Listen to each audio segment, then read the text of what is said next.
Hello everyone. Welcome back to CozyAnimeCookie, aka your girl, Alicia.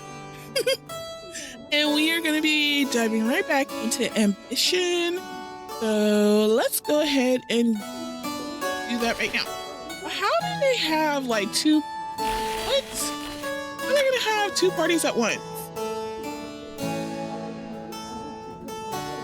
I'm like, okay, is that because I'm okay? Whatever.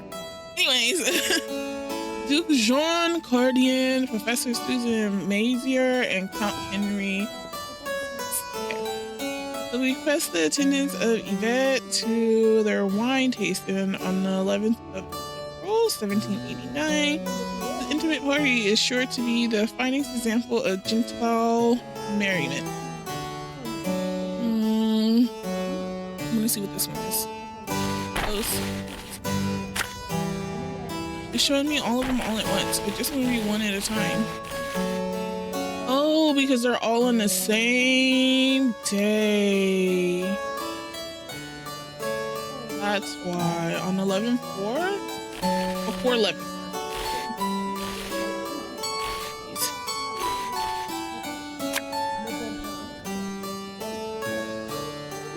Plus it just is. I don't know who I want to go.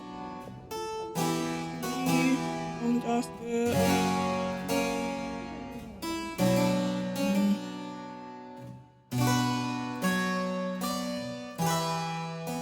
Yeah, I feel like if I keep declining the crown, they're gonna. I'm like a rebel. Let's crown.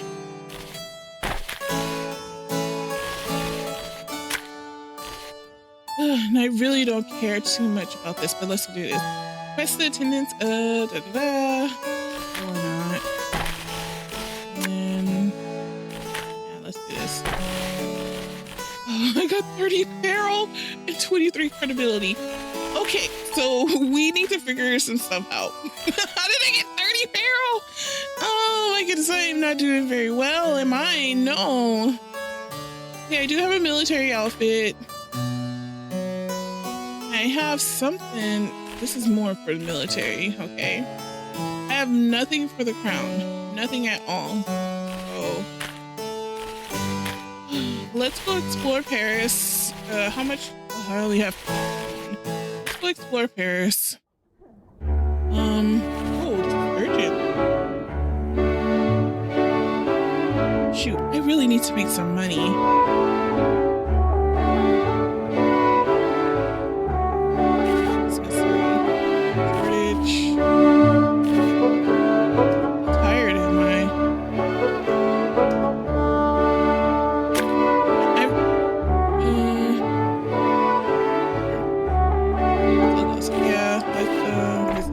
I wish I could visit the location like in the area more than just once out of the day. Get to Perry's office to find it more disorderly than usual. Pierre pacing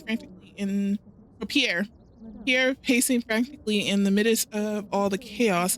He looks up at you and exclaims, "Ah, madame, thank God you've arrived. I have been keenly checking the winds of public opinion, and my finely honed journalistic senses tell me that our readership desperately cries out for stories concerning the revolution. However, I am at a loss for such information. You can get me fresh gossip relevant to the faction in the next 11 days, and I'll reward you with 15 livres, in addition to your regular finder's fee." Gossip about the revolution in 11 days? I can do that.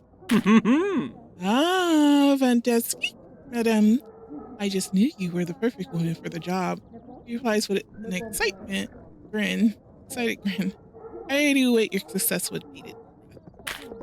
Now then, to business, yes? Which I do have. It's not as fresh though. This is fresher.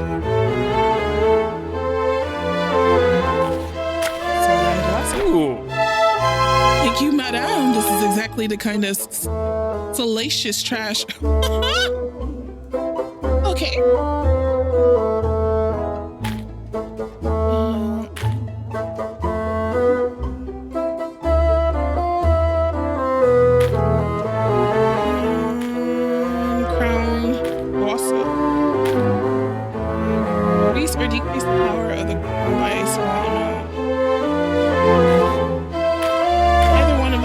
so pedal influence.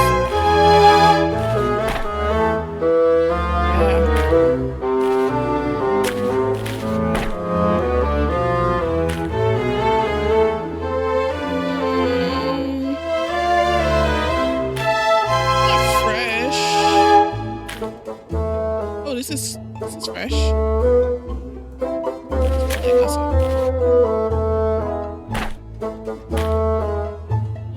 Pedal influence. This cheap revolution gossip for free. Merci. Actually, that's not. No, it's pedal influence. Increase the power of the revolution.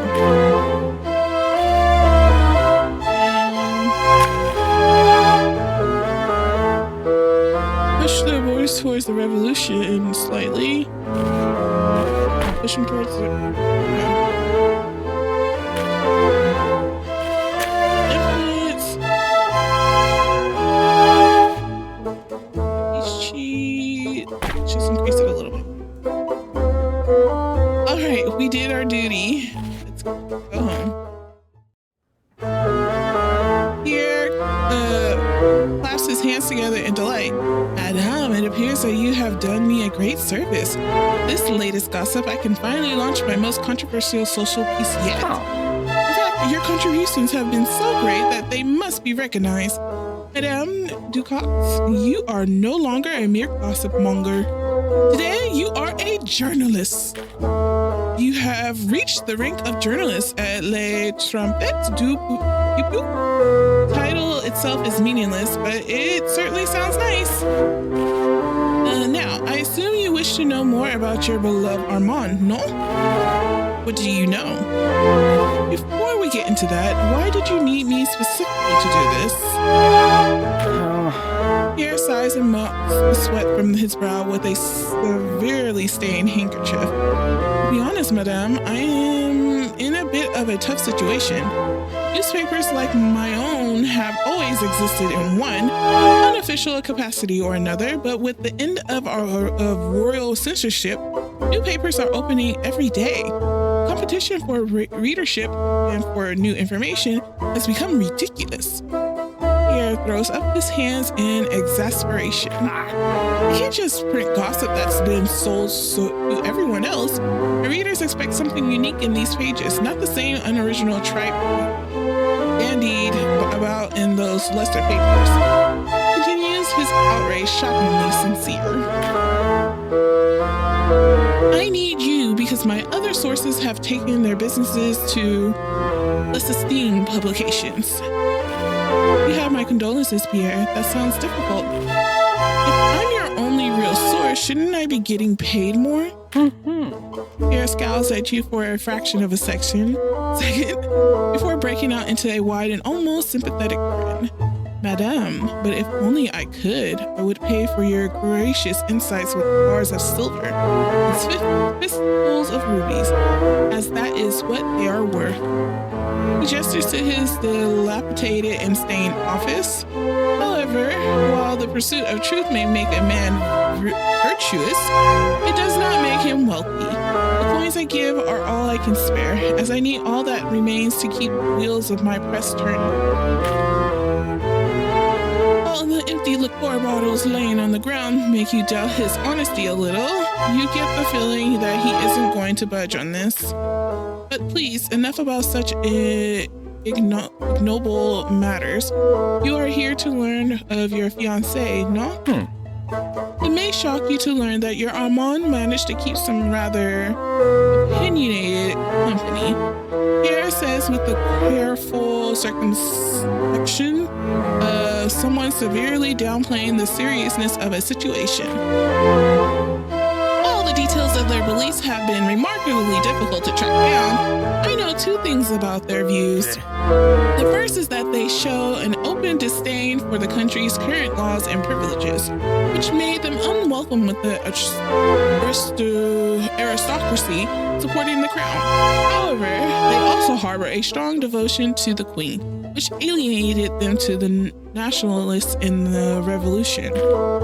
There's a studio in the western part of the city, just south of the Seine, where he and and some like-minded individuals prefer to discuss the proper course for the country. Teachers in the front, planning in the back. Ooh, I'm really tired. Pierre starts scribbling on a piece of paper. When he hands it off to you, you find it to be an address. The Wit Royale raided the studio a month ago and arrested everyone there, Pierre explains.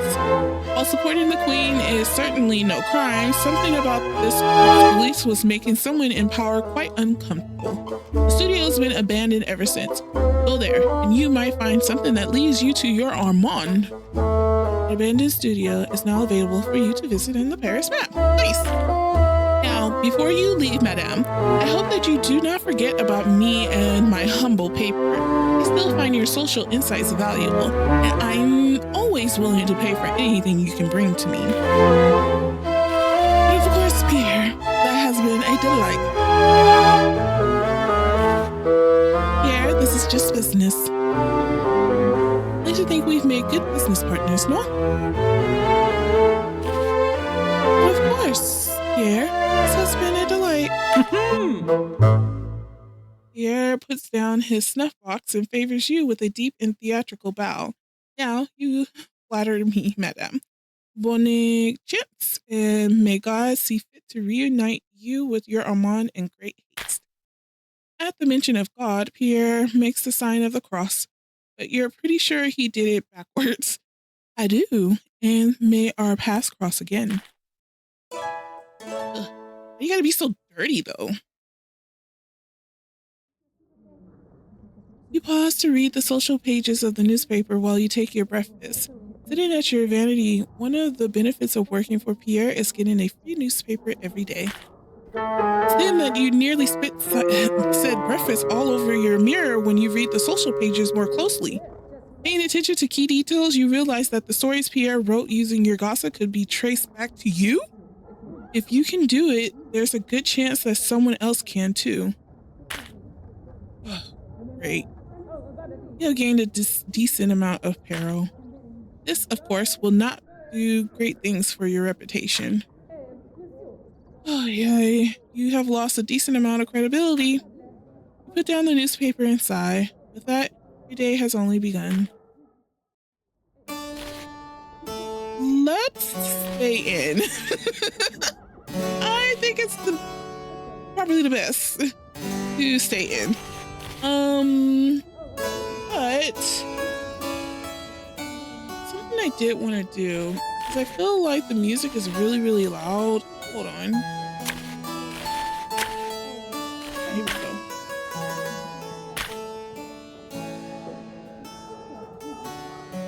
How's that sound? Wait. There we go. Much better.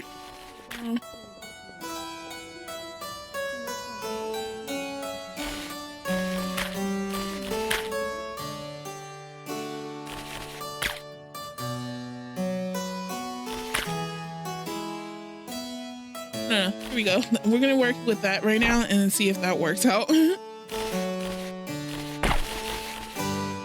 Oh, I lost all that credibility and I got too much peril. If I keep this up, I'm gonna end up. I need a dress for this the wardrobe. Let's see. I need a dress for. Let's go out. Let me go get a dress. Let's get something for the crown.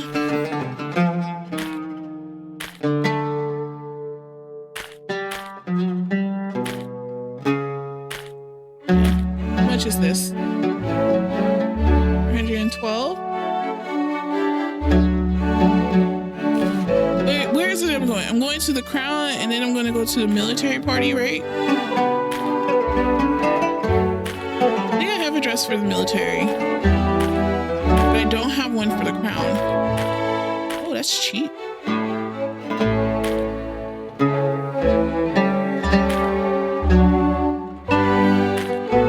And the one for the crown is the most expensive one. What do I have to sell? I have a military dress. This is also works for the military as well. This works for the crown and the military, but not so much. Not so much for the crown. I really need to like sell it to the crown. Oh, I don't have an outfit. Oh, I have no outfit for the church.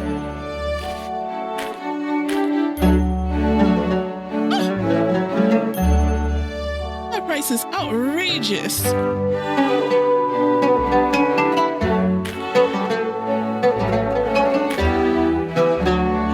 -2 for the church. Ooh, but it's pretty. It's -3. This can work for them. Let's see. Do I have anything for them? I really don't.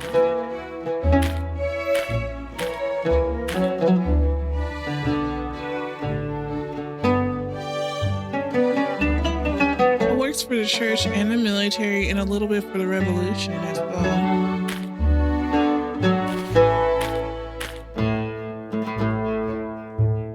Oh, this works for the church and highly for the military.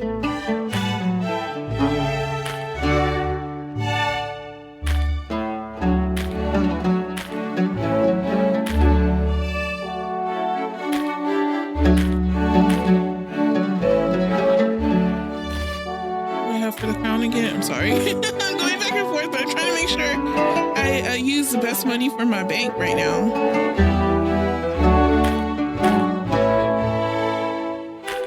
Do I have anything for the crown? Yeah, I do. I have a dress for the crown.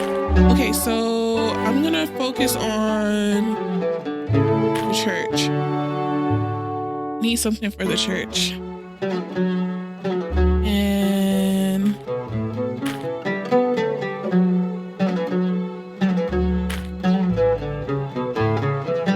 Works. This will work. It's just so expensive. Hey, let's get out of here.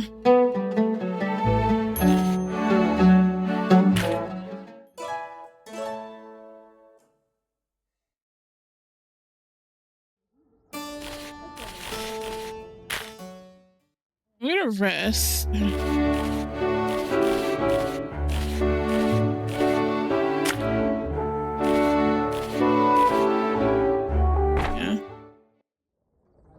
You decide to take the day off and spend some time at home, resting and recuperating. After spending the day and taking care of yourself and doing some light reading, you finally feel recharged. The exhaustion that had been affecting you before has passed. You no longer have any levels of exhaustion. With that complete, you turn your focus upon the other matters that demand your attention. How do I get rid of the peril?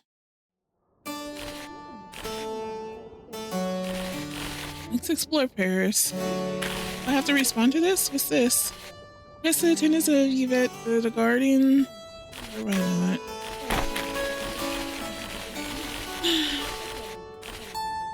Let's go ahead and explore. Let's see, where do we want to go first? The abandoned studio or the Bank of Mistrust?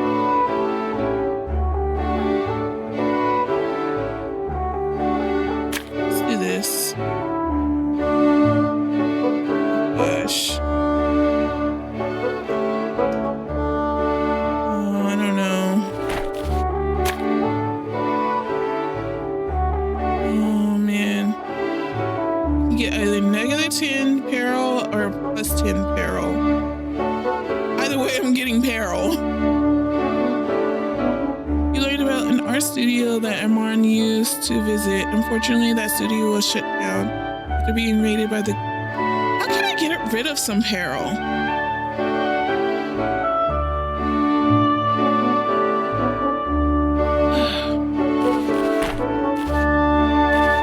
If I visit these places, can I get rid of some peril?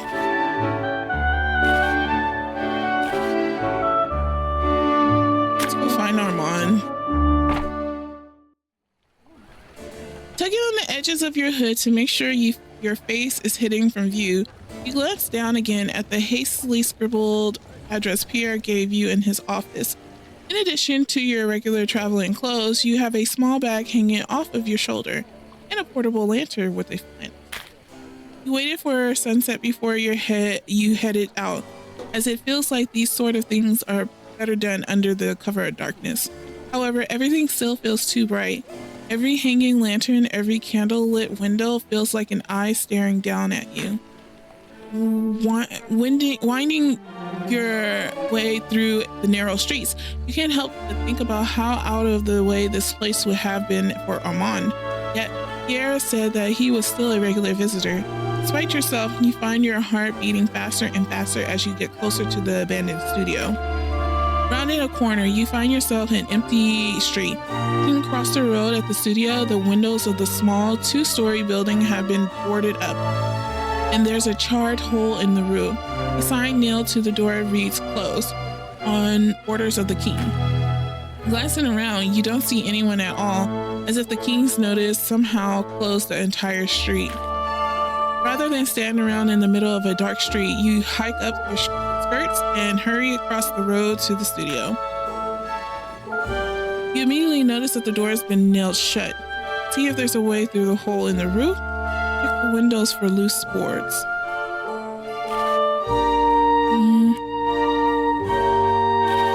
I mean, if I touch the windows for loose boards and take them off, the king or whoever is going to know that I went there that way. Let's see if there's a way through the hole in the roof. Leaning back and craning your neck to examine the roof, you see there's a hole big enough for you to enter the building through, but you don't have a ladder or any way to get up there. For a moment, you consider trying to enter the building next door so you could drop down into the roof, but it's better to do this as quickly as possible. Putting down your unlit lantern, you start checking the boards. I do the boards on the windows anyways.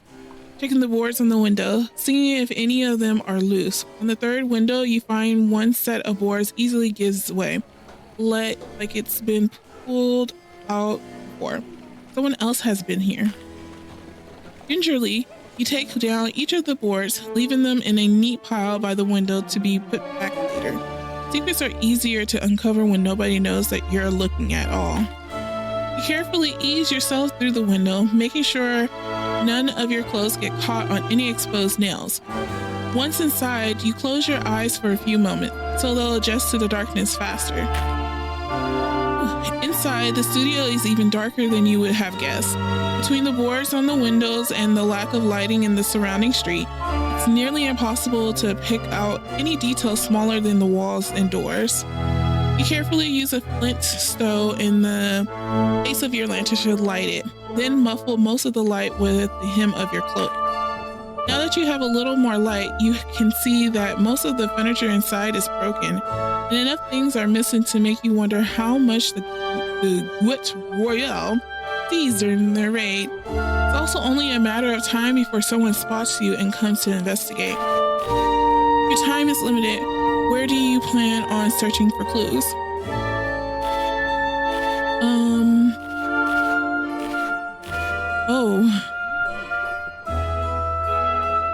Go to the back rooms?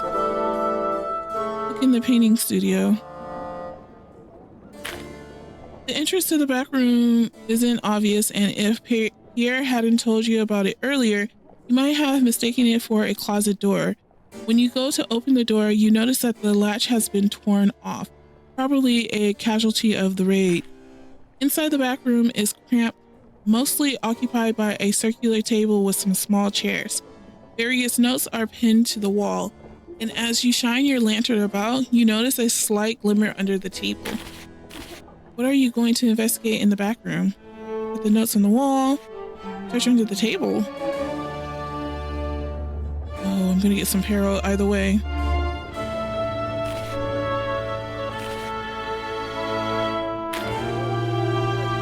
You bend down to investigate under the table, trying to find what caught the light of your lantern and glimmered at you from the dark.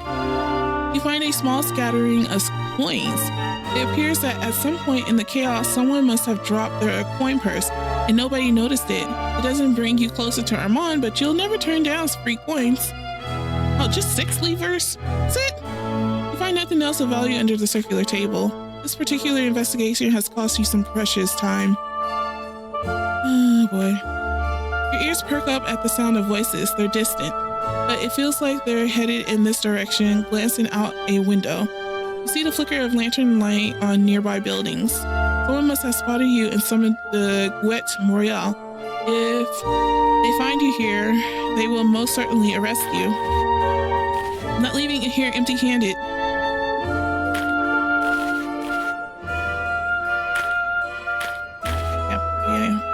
What are you going to investigate in the back room? You lean close to the notes on the wall and squint to read them. None of them make any sense, as if they were written in another language or some kind of code. No, wait, it's just terrible handwriting. Eventually, you can deduce a meaning from the malformed letters. All the notes are suggested readings, various books and pamphlets. They seem to cover a broad range of texts related to history and political theory. While some of the authors are French, you notice that most of them are from elsewhere in the continent, especially in Central Europe. While you're sure this reading list is insightful, it won't bring you closer to finding Armand. This particular investigation has cost you some precious time. Oh God. Having learned everything you can from the back room, you decided to search elsewhere. Okay, look in the front of the building is the painting studio. Floor spattered with pigments and still littered with the scraps of various art supplies. An ornate desk sits in front of the room near the door with paper scattered all around it. A few finished canvases still remain on walls, though it looks like a lot of the others were either seized or destroyed. Scanning the painting studio, you try to determine what to look at. Paintings on the wall are all traditional historical pieces, exactly the sort of thing L'Academia exalts as true art. Judging by the stern faces and repeated images, you're sure that the paintings are all meant to be some kind of political allegory, but you can't really tell what of. Looking at the paintings, you feel like you've learned something about the artist here, but nothing useful about Armand. You'll have to search somewhere he would have spent a lot of time in. You feel like you've learned everything you can from the paintings in this room. This particular investigation has cost you some precious time. More peril? The stairs creak underneath your feet as you make your way to the second floor. A long table and scattered cutlery, there you go, suggests that it was used as a dining area. A small fireplace occupies one side of the room, with a wide swath of ash spilling out of the fireplace and onto the floor. Above the fireplace itself, a painting hangs on the mantel. You scan the second floor, deciding what to investigate. Investigate the paintings above the mantel? I'm going to end up getting myself arrested. Look how much peril I have. Stepping over the ash in front of the fireplace, you gingerly take the painting off of its hooks and examine it closely. It's not as carefully detailed as some of the others in the building. There's a certain joyful energy to it. Whoever painted this genuinely enjoyed making it. It's a dining scene, done in a reflected perspective, intended to make the actual room feel larger than it really is. All the men and women in the picture are laughing, clinking glasses, and looking merry. Even Armand. One smiling face is looking back at you from the picture. A glass raised amid his toast, and a quill in his free hand. On one side of him is a man you remember from your last night together with Armand. The man is named Isaac. On the other side of him is a young woman who you've never seen before, and her hand is on his shoulder. You turn the painting back and forth looking for more details, until you hear something metallic shift. Flipping the painting over, you find a note tucked into the frame on the back of the painting along with the key. You don't recognize the handwriting, but decide against taking the time to read the note now. While illegally trespassing in a condemned building, you carefully fold the note and around the key and secrete it under your stays. Oh, okay, I get it. You'll be able to investigate it later. Stranger and Stranger is now available for you to investigate on the Paris map. Great. You can't help but grin with satisfaction. This is the lead you were looking for. Quickly and quietly, you skulk to the window you entered the building through. Peering through the window, it seems like the coast is clear for now. You lever yourself out the window and into the street. Outside, you fastidiously put the boards back where you found them on the window. Your ears perk up at the sound of approaching footsteps, and you spot the reflection of lantern light off of nearby buildings. The Gouettes Royale are on their way, but as long as you keep moving, you should be gone before they arrive. Without even a look back, you disappear into the dark alley you initially approached the studio from. The precious lead in your possession and the authorities none the wiser, you vanish into the night. Woo! I got 75 peril. I cannot cause any more issues. I need to figure out how to get rid of this peril. Let's not explore Paris right now. Let's relax. I would love to like go to here. I don't know, my exhaustion is not showing up on here, so I don't know how exhausted I am. I wish it would show it right here. I don't know if I'm exhausted or not.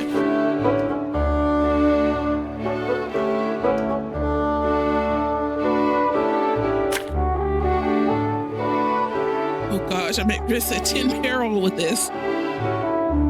Should I do this or not? Oh, I'm scared, man.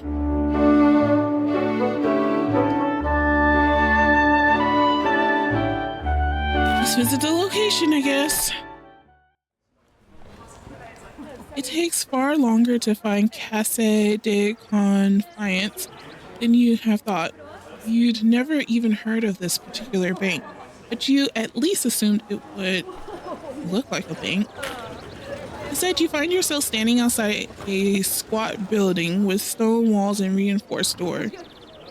It doesn't even have a sign out front. Inside, you find yourself in a room with a man waiting at a desk, tallying up some items in a ledger. Other than the desk, you can see very little furniture and no other customers.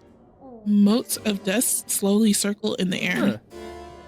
I does not seem trustworthy. The man looks up at you. As you approach, he gives you the same fake smile used by anyone who has to be nice for a living. This choice requires a medium credibility challenge. I don't even have that. I'm not gonna even do that. Bonjour, madame, and welcome to CozyAnimeCookie, a name in banking. I've heard the prestigious Countess de Fox does business with you. Is that true? Huh. Banker closes his ledger and leans in close to you. While we do not disclose the identities of our clients, I can say that we have the privilege of doing business with some prestigious individuals. It feels like he's trying to be sly, but the way he waggles his eyebrows at you is about to be as subtle as a fireworks display. Marcel most certainly does business here. Is there anything else I can help you with? No. What would it take to learn a little more about one of your clients? Banker leans away from you and looks you up and down, puzzled. Madame, I've already told you, we don't disclose the identities of our clients, much less provide any information on them to strangers. We value discretion, he says, placing an emphasis in the world value. I value this information far more than your discretion. Take this and go. This choice will cost money. I only have 68. Oh, is that so? 30 livres? I see. I shall return later then, monsieur, with the appropriate value. I have 30 livres. He places a small stack of coins on the table and he quickly counts it up with his eyes before quietly sliding the coins into his pocket. However, he doesn't move from his place behind the desk. Oh, man. Madame, I could easily lose my job or be arrested for taking even a small bribe. I suppose I could provide a larger consideration. That's all I have. I see. I shall return later. Oh-ho! You neatly place a second stack of coins on the table, and the young banker breaks into a smile. Mon Dieu! It appears I have forgotten a very pressing engagement. I am sorry, madame, but I must depart for at least an hour, he says a little too loudly. All I have. Before you can say anything else, he departs, leaving you alone in the bank, alone with all of the ledgers and records.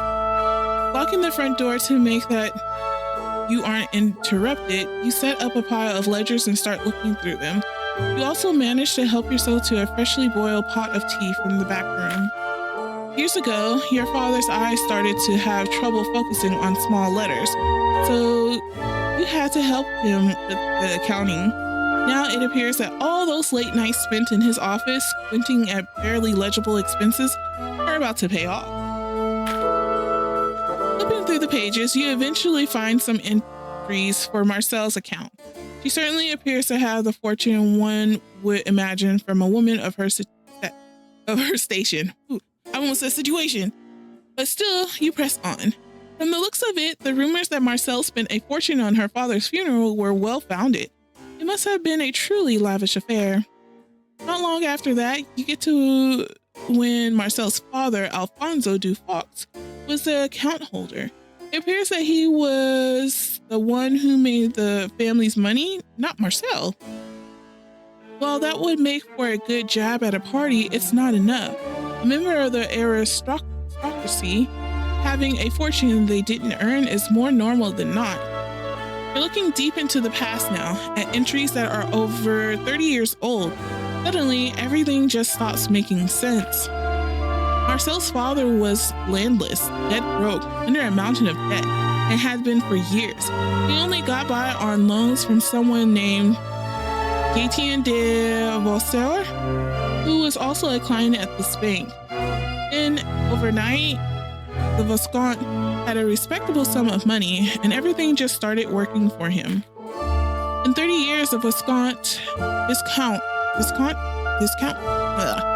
made no attempt to pay back his loans to de Vasseur. In fact, the first thing he bought with his newfound money was November 12, 1768. Reinternment expenses? Looks like he had a lot less respect for the dead than Marcel. You can imagine burying a dog for as little money as Marcel's father spent to lay whoever this was to rest. Why bother moving someone to a different cemetery if you're going to do it so cheaply? You write down the name of the cemetery, just in case it's useful. A pauper's grave is now... Okay. Foolishly, for a moment you wonder if the Viscount Alfonso Dufaux killed Le Vasseur and took their money. But that wouldn't make sense. You can't just kill and rob someone of thousands of livres without someone noticing. Too noticeable. Besides, what kind of thief would pay to bury their victim? You look through the ledgers a little further, but can't seem to find anything else that's useful. All you have is that Marcel's family used to be destitute, but they had a sudden windfall. Well, that and the name of a cemetery with a pauper's grave. Put away the books, put up the cloak of your hood and disappear through the side door. Marcel's weakness is so close that you can particularly taste it. Eee. Oh, it's party time. Oh, it's party time. Let's switch it up. All right, so let's look good for the crown.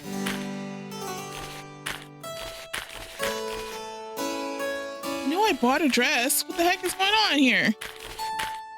Oh. This was the dress I just bought. Okay, well. Let's put that on. We'll have to do for the crown. It looks gorgeous though. Look at her little powder wig. Okay, let's go. As your carriage nears the party, you consider taking one last moment to assess your preparation. You pause to consider how well rested you feel. You're neither well rested nor exhausted. Nothing is holding you back from doing your best in this game of wits. You check a tiny mirror you keep in the carriage to see that you're wearing your robe de la cour to a party being held by the crown. The guests approve of your outfit and your credibility has increased. Odd. Preparations like this, tonight should be a largely positive affair. You step down out of your carriage and hear the ripple of whispers that signal your arrival to any social event these days. There's a small line in the vestibule as guests are waiting to get in. While you're standing in this line, you manage to overhear an interesting rumor. You make a mental note of it, just in case. You gained a piece of cheap crown gossip. Huh. A servant checks your invitation and everything seems to be in order. Huh. She curtsies to you as you pass her by and enters the party. Now, let the game begin. I guess I didn't have enough money for any new wine. Also, we are at a party here. Just love how we do a bird's eye view of everything. There's two gentlemen here. A gentleman and a lady. A lady over here and a gentleman. Let's see. What does she have? I don't want to gain any more peril. Woman stands fuming by herself and just simmering with resentment. Resentment is a poisonous emotion to those who allow it to darken their hearts, but it's fantastically useful for people like yourself. Oh. -5 peril? I get -5 peril or gain peril?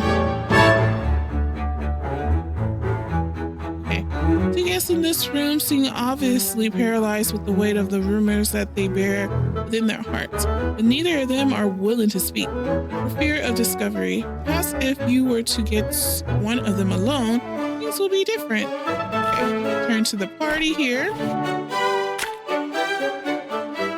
Oh, I can gain some credibility with this one or gain 5 peril. A libertine gentleman has need of your skills in order to exact a devastating plot to avenge a petty slight. Oh, I need that credibility. And what was his? Let's see. It wouldn't be a party held by the aristocracy if someone didn't challenge your qualifications. In fact, the gentleman is approaching you to do just that. However, if you manage to outwit him, you might be able to get something useful out of it. No thanks. I think I gain peril. Yeah, I can gain some peril. She has shocking crown gossip. Outrageous crown gossip? Ooh, I gotta be careful with this one. Okay, she has shocking and outrageous crown gossip. What does he have? Cheap crown gossip. Oh, and they also have shocking and this one also has church gossip too. I think I'm gonna go with her right now because I'm gonna pick this conversation. Hopefully I don't gain any more peril. Room, you spot someone fuming by themselves. Her clothing is resplendent and generally above the station seen at this party, and she carries herself with quite dignity. Yet nobody is talking to her. That alone makes her someone worth investigating. Bonsoir, madame, she says with a mild inclination of her head towards you. Here to rub salt in my wounds, I take it? Not particularly. In fact, I'm here to help. I don't know. Why are you standing by yourself? Huh. Well, that's sweet of you to say. I doubt it. You don't know what troubles me. Nor I do. I think you could possibly help. How do I get credibility down when I just want to talk to her? I can't win with this. Simply, Mary, I mean, Your Majesty, the Queen, sent an intermediary This servant politely requested that I remove myself from the Versailles temporarily, which means that by the time my transgressions are forgotten, so will I be forgotten in turn. This means I'll never be invited back to the palace, which is an absolute disaster. I've never been more furious in my life. Well, that certainly sounds awful. What a chance and all that. Well, revenge is just one small secret away. I don't even have that. I don't have that. How do I gain more credibility than Peril? Ah! Did you at least do anything exciting before your fall, or was it all so trivial? To increase your peril a small amount? No, thank you. Well, that certainly sounds awful. Fine then, leave me to the languish everyone else has. How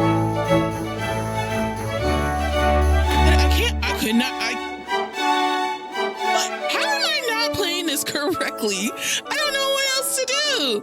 You shrug off this snide remark as you simply have better things to do. Instead, you begin to search for something else to do at this party. I should have just went. Hopefully you'll be able to salvage something from all of this. Yes, I don't know how I'm playing this game, and I don't know if I keep playing, I'm gonna end up getting arrested and all that stuff. Ay. Okay, they have double time. Well, I ain't got nothing else to lose at this point. Elizabeth's favor? I don't know if I really care.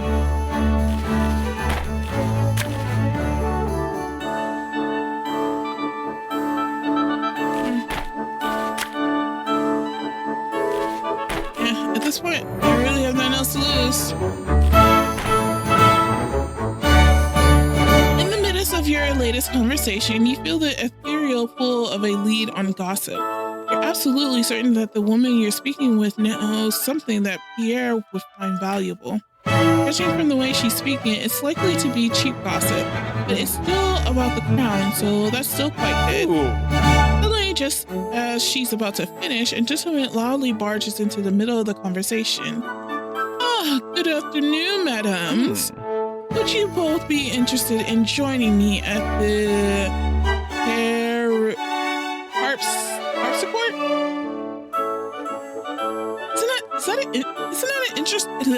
Isn't that an instrument? Harpsichord. I have a grand new composition that I'm about to demonstrate. Yes, it is. It is. Is it like that one piano that makes that ding ding ding ding ding sound? Like what's that ding ding ding sound? Oh my gosh! No, I should have just said Mozart. Mozart mostly used the harpsichord during parties, right? Isn't that right? I don't know. But anyway, let's go. Oh, really? You're a musician? She asked. How intriguing. You can feel her focus on your previous discussion slipping away.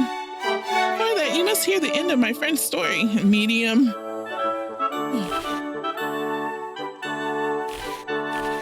Huh. My story? She asked, suddenly remember where she was in her narrative. Well, I imagine that would be proper. After you, madame, he sighs. Magnificent. Now, where was I? She asked before delving into the details she'd been so eager to hear. Okay. Well, it worked, I guess.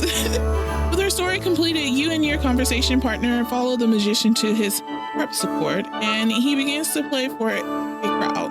All the while, he seems extremely pleased with himself and keeps looking at you like he's won some sort of victory. Men are truly strange sometimes.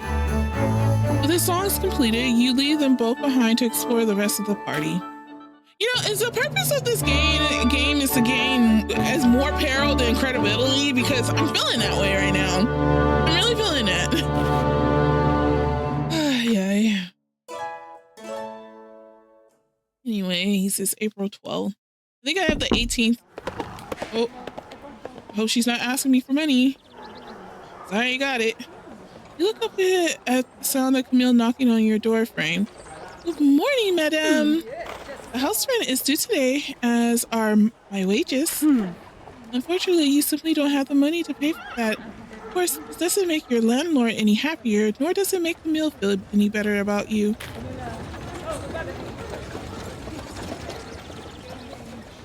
Okay. Camille leaves, looking disappointed by this turn of events, but your day continues regardless.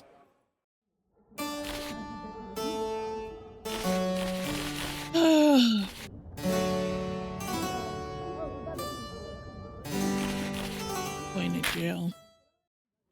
I'm going to put my head off.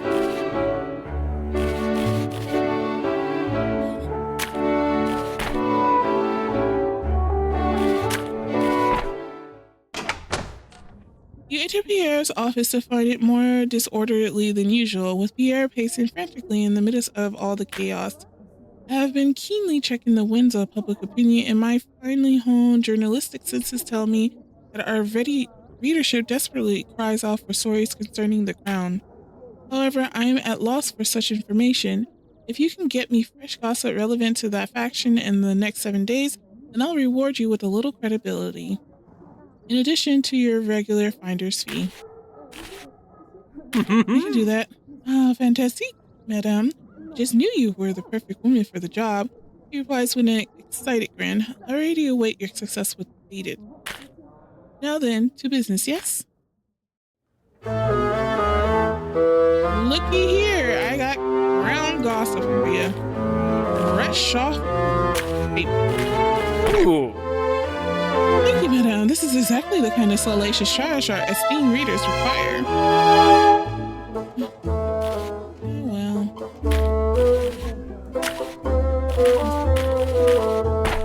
Do it.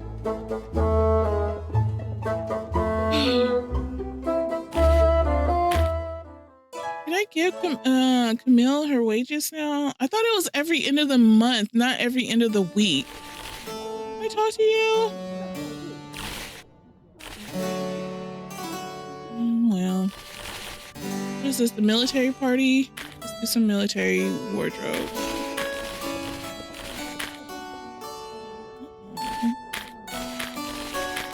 This is the highest esteemed clothing that I have for the military? It doesn't look cute.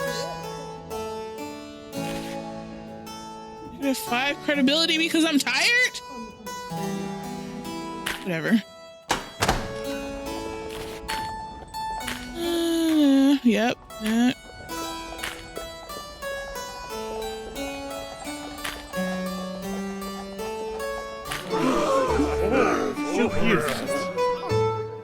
Huh. Yes, please. Oh, how lucky me. Lucky me. I'm gonna lose this credibility by the end of the night. This guy looks very suspicious. You are set upon by a fiery young man who seems suspicious of any threats to the revolution's cause. His beautiful features seem to belay a perilous fever and will of iron. Something about his dangerous demeanor feels like it bears further.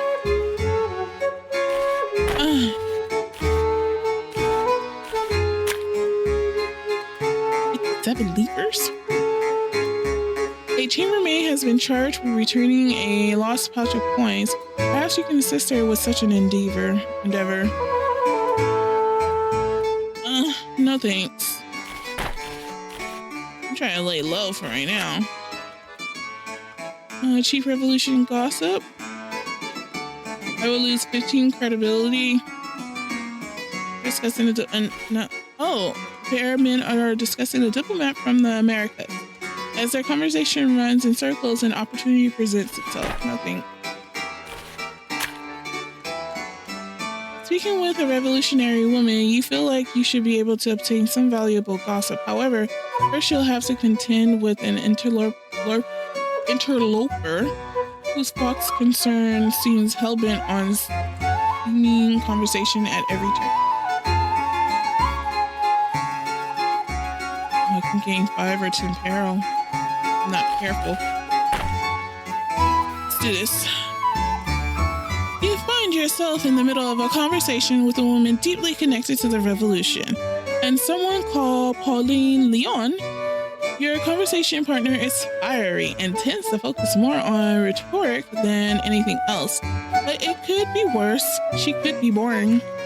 It becomes clear that she considers nobody beyond a reproach, which generally means that she enjoys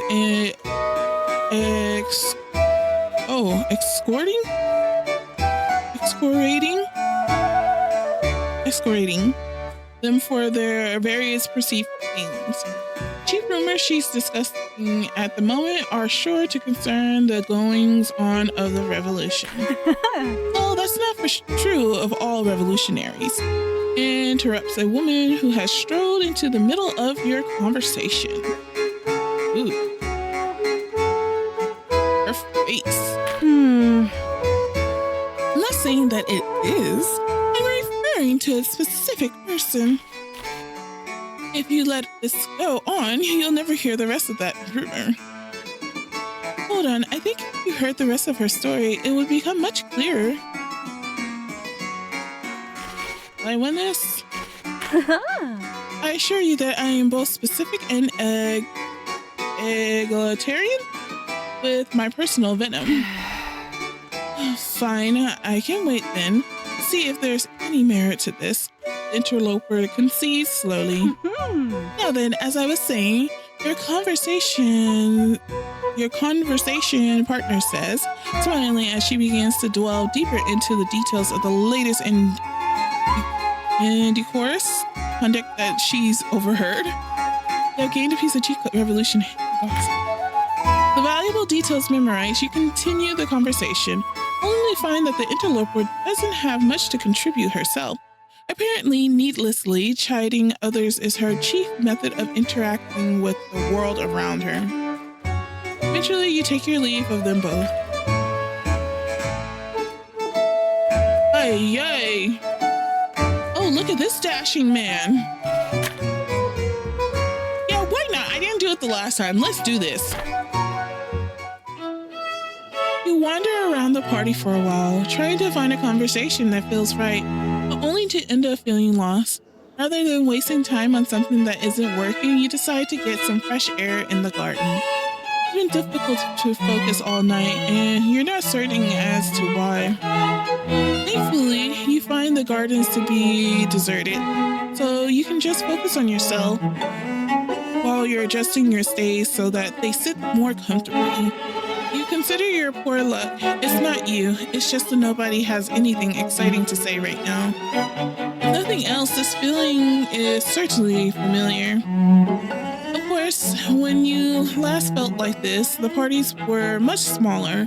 They were also much less elegant, and they felt even less exciting than the one you're attending right now. In fact, you were at just such a party, or to the verge of tears making conversation with yourself, when you heard someone walking up behind you. Oh, this is the Armand. I'm so sorry. I didn't realize the spot was taken. I was planning on fuming alone in the garden, but an occupier has already laid their claim. Oh. Frick, now be gone, as this garden is mine by right of conquest. I'm gonna say this because you're not around, Armand. Don't waste your time dissembling. Just join me already. What's troubling you so much? Are your parties supposed to be fun? Miss back stiffens ever so slightly at this question. Well, I don't want to be the source of turmoil, as it would reflect poorly on my family. It's just agonizingly boring. Everyone wants to talk about the same things over and over again. Marie is suspicious of the new priest. Jacques wants to complain about the drainage in his lower field. And William will find any excuse to boast about his new cows. For the love of God, they're just cows. I'm sure they chew cute like victories. But after, oh my gosh, I'm not, I know how to say this word, but I can't think of it. Anyways, after 4 months, I'm about to push the damn things into the lake. Oh my goodness, this man. No matter what I say, it's always the same. Everyone just nods, agrees, then changes the conversation to whatever suits them better. I might as well not even be there. Virtuous. That was the word. Slow brain, y'all, slow brain. He stops and examines you quietly as you fume in the garden. It's a familiar feeling for you too, isn't it? Oh, I thought my peril went down, but I guess not. You have gained some favor with his handsome stranger. Everything here just feels like it's going around in a circle, like a water wheel. The waters of the river rush onwards to new things, but the wheel merely spins. Oh, my apologies. I never introduced myself. My name is Armand.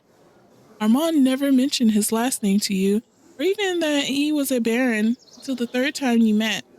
He pretended that it was because he thought it was unimportant. This guy, she's okay. This is red flag.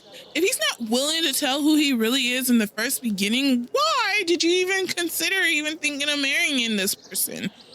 He is 100%. He has secrets. He didn't tell you that he was poor. Like, oh my gosh, this is just Anyways, he was sick of the difference in groveling that came with his position.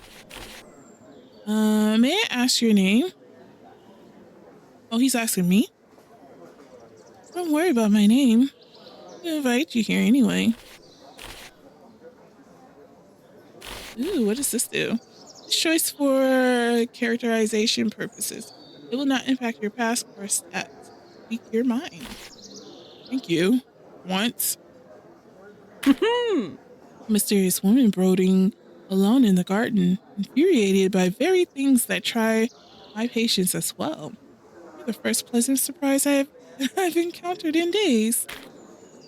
He would, of course, learn your name later. Still, it was fun to make him put in some effort for it. Yeah, he needs to.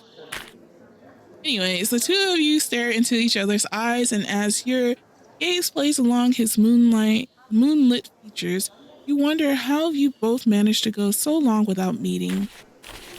Now you've heard of my woes, but what troubles you tonight? It doesn't trouble me. This whole place is going nowhere, and it's infuriating. It's alright, I'd rather talk about something pleasant. But I would prefer to be alone for a moment. What doesn't trouble me, this whole place is going nowhere, and it's infuriating. Before you realize it, you find yourself unrolling a list of every enemy you have in the town, punctuated by every one of their mental failings. It's a long list. I thought myself enraged, but it seems I was mere pretender to the throne. He laughs as a cold wind causes you to shiver. Oh. You have gained some favor with Armand. Okay.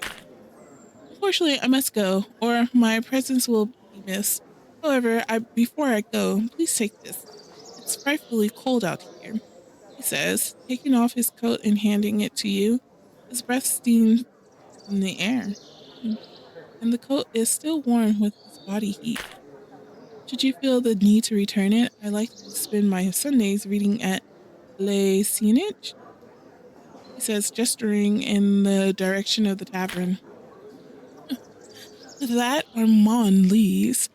The breeze blows and you feel a brief shiver, so you wrap his coat about your shoulders. The collar smells like him, mixed with a trace of perfume. Like all memories, it begins to dissolve once the most important element passes. Such a pleasant memory from simpler times. For real, I was foolish to fall for such empty advances. All the things to remember. Why does this strike me now? Yep. Well, you managed to return your thoughts to the here and now. You cannot manage to completely discard the memory. You find yourself examining its various details long after, as you distantly puzzle upon its significance. With that, you return to the party.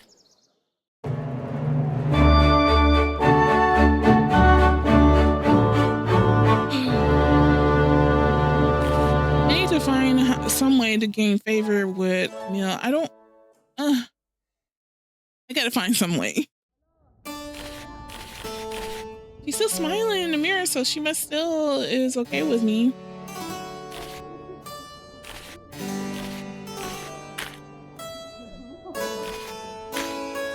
I wish I would make like a note that every Saturdays or something like that. Anyways, I'm going to a crown party, so let's dress for the crown. I'm really tired.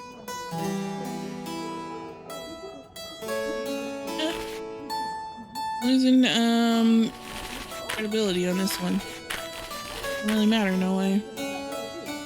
Let's party. Oh, right straight to the party. Brush off the notion.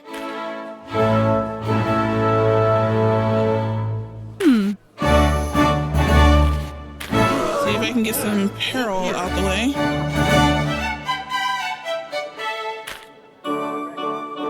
Okay, a little bit of peril. Okay, now let the games begin.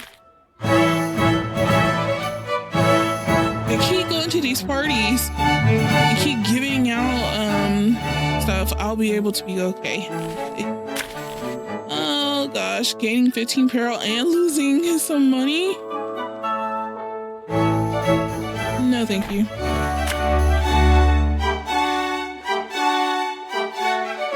What type of party is this? Why am I gaining money in these? Okay, this isn't one. Oh, this guy still wants to challenge me. Okay, let's pick this conversation. You come across two people speaking in low voices to each other. Their entire persons give off an aura of both nervousness and excitement. It particularly reeks of secrets, and it draws you in like a moth to a flame. I would, of course, tell you more about what I know about the church. The risk of being discovered is too great. I'm of some mind regarding my news from within the crown, but if my indiscretions were to become known, damage to my reputation with them would be swift and severe. The man replies with an intense seriousness. Swift and severe damage to one's reputation, eh? It certainly feels familiar. I suppose that means neither of us can disclose that what we've overheard. Silence between them is so tense that it feels like they're absolutely bursting with a desire to spill everything they know. You've seen less tension between young men and women who've just realized that they like each other. I actually want to learn some of the church because I have enough gossip about the crown, but I need some information about the church. You follow the lady, leaving behind her male companion. Soon you catch up with her in a different room, so as not to rouse too much suspicion. Bonjour, madame. I don't think I've seen you before. Do you come to such events? It barely takes any partying on your part to get him to talk. You have obtained a piece of cheap church gossip. Of course, obtaining secrets from someone who's terrible at keeping them essentially means that your being discovered is all but inevitable. So what? You have lost a little favor with Ludovico. Once you've attained the gossip from them, it's like a floodgate has been opened, and you find them to be surprisingly entertaining. The conversation that follows is quite amusing, if a touch difficult to keep up with. Eventually, they're pulled away so they can be introduced to another guest. Perhaps it's time to see what else you can accomplish while you're here. All right. This lady, I think I've seen her picture before. Oh, yes, it's this.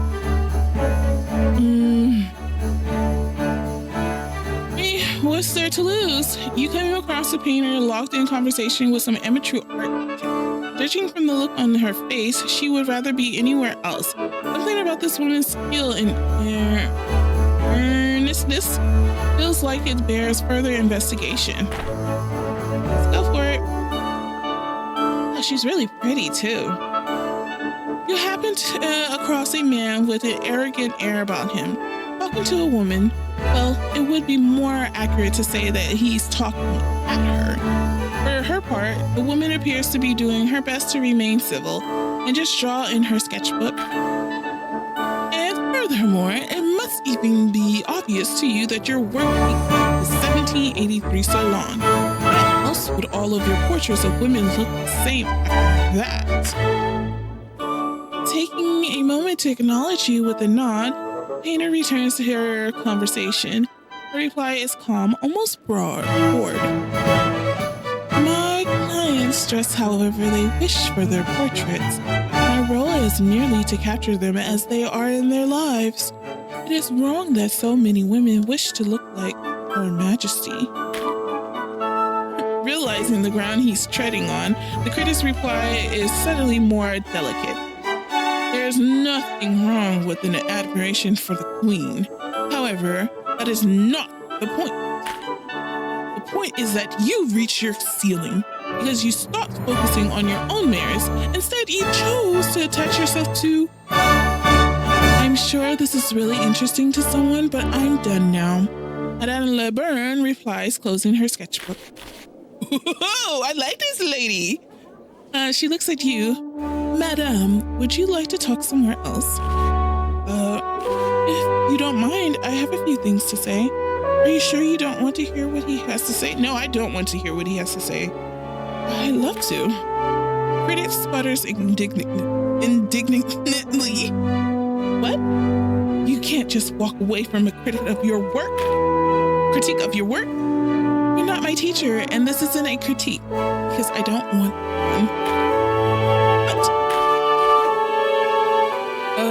Critique is something you ask someone for. I never asked your opinion. I don't need to listen to it. Critic narrows his eyes and hisses at Lebrun. This self-importance of yours can't last forever. With that, he storms off in a petulant huff, finally leaving the two of you at peace. After a few moments of silence, she turns to you. Who are you anyway? Do you remember that woman in the Vacances de Toulouse? That's me. My name is Yvette Descots, and yours? Uh-huh. It's a pleasure to meet you, Yvette. She smiles with an easy warmth. It's also a pleasure to meet someone who doesn't already know who I am. I'm Elizabeth Lebrun, but please just call me Elizabeth. Formality doesn't suit me.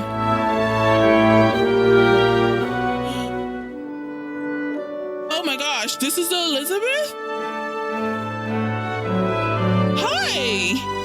I think I've done some things behind your back. Okay. So, what brings you here? My fiancé is missing. I'm just here to find him. I rescue people from conversations with boorish idiots. It's my hobby of mine. I'm trying my hand at being a professional socialite.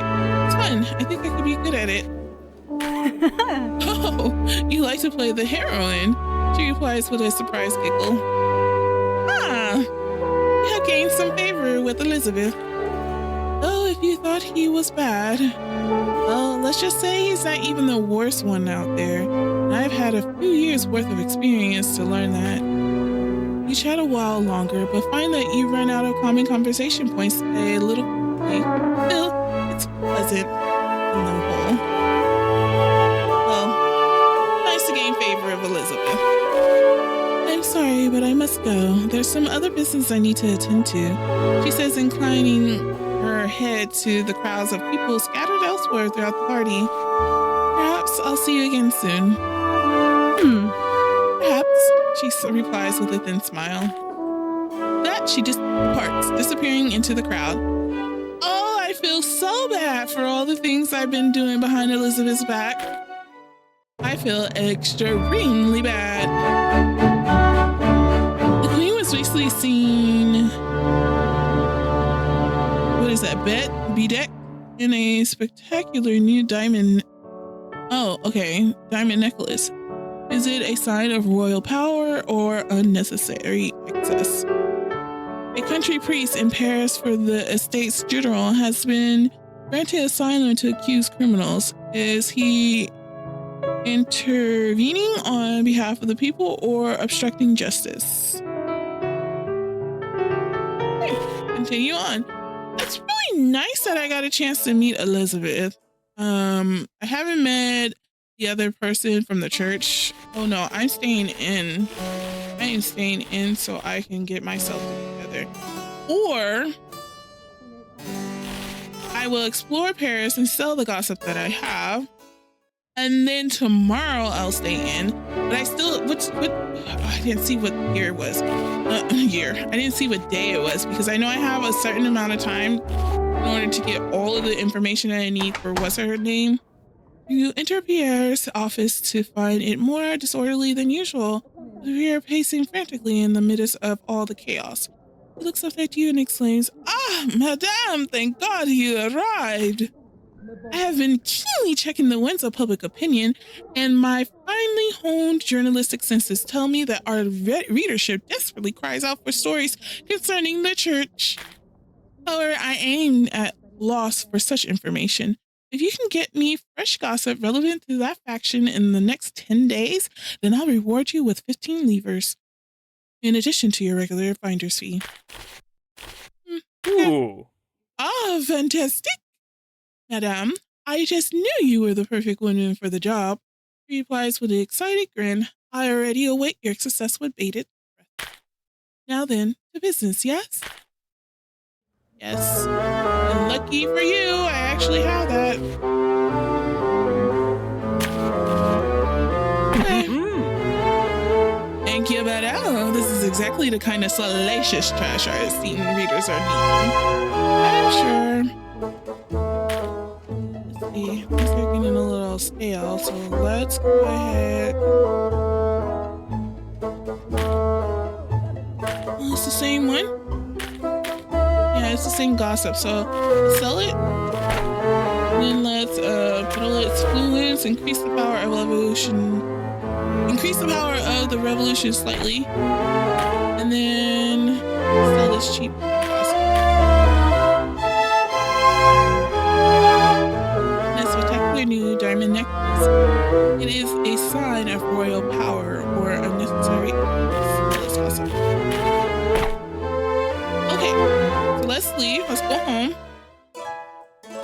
I'm not buying me a new dress or anything. Not up yet. You pause to read the social pages of the newspaper while you take your breakfast. Oh no, sitting at your vanity, one of the benefits of working for Pierre is getting a free newspaper. It's been the nearly... Yeah. Oh my god. This, of course, will not do great things for your reputation. Yeah, lost... Put down the newspaper and sigh. With that, your day has only begun. Do I have a military dress? Because that's the new, I'm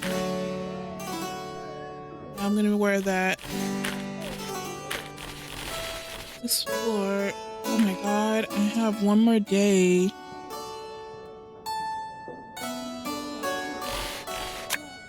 Party?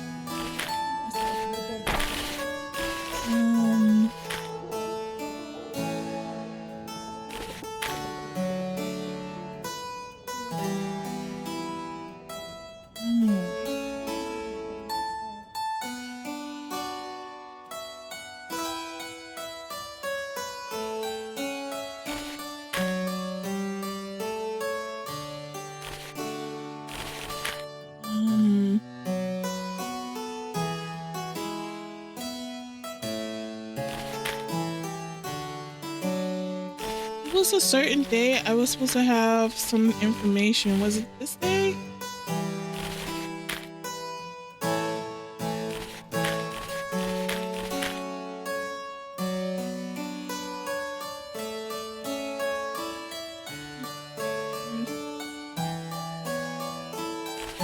wish there was a notes section. I cannot remember what I needed.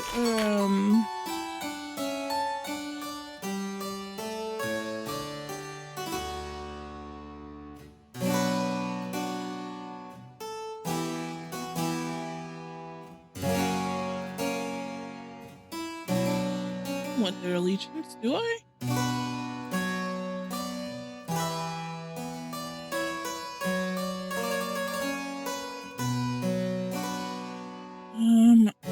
Yeah, I just need to figure out some. I need to. I know I'm supposed to have a certain amount of information by a certain date. It's not marked on the calendar. I don't even know if I'm gonna make it all the way to this day. Hit their triumph on the 17th. Should be the first example of Mary's celebration.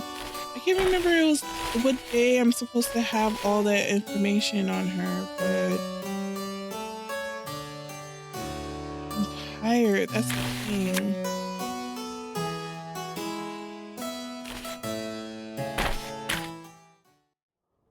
I'm really tired. Doesn't matter. I don't have any credibility. It doesn't really matter. I don't have any credibility, so let's visit the location. It's so small that you had to ask for directions twice, as people seem to have forgotten that it even exists at all.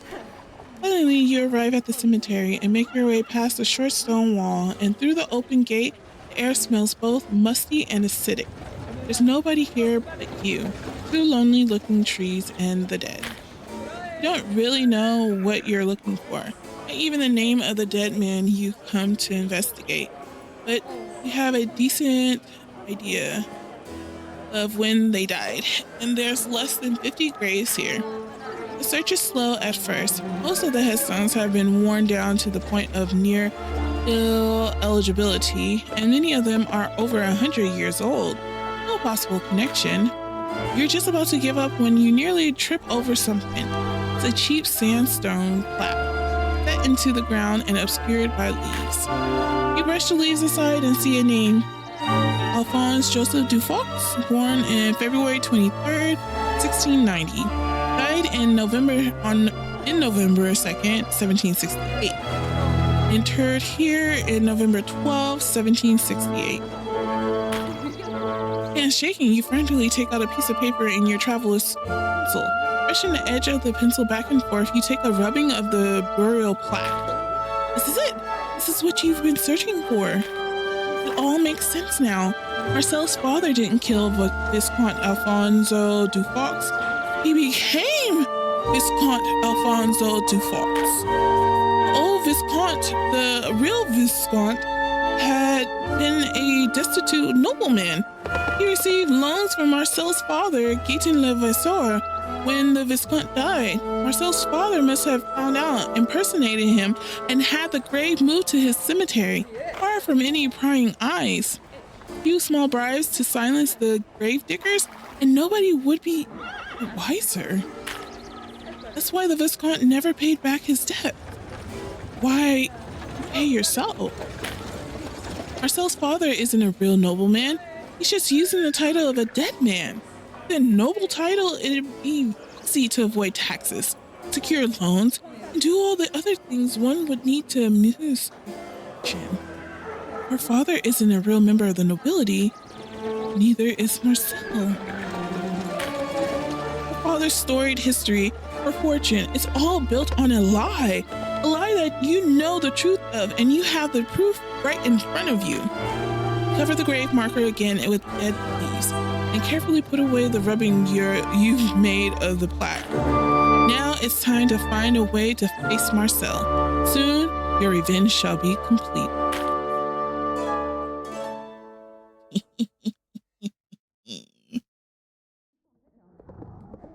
You wake up to find two things on your nightstand. Uh-oh. A letter sealed in wax and a gaudy invitation printed on pink paper. Camille must have put them there while you were asleep.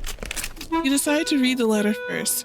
It's sealed with a rich purple wax seal bearing the initials HG. It must be from Madame Gazelle.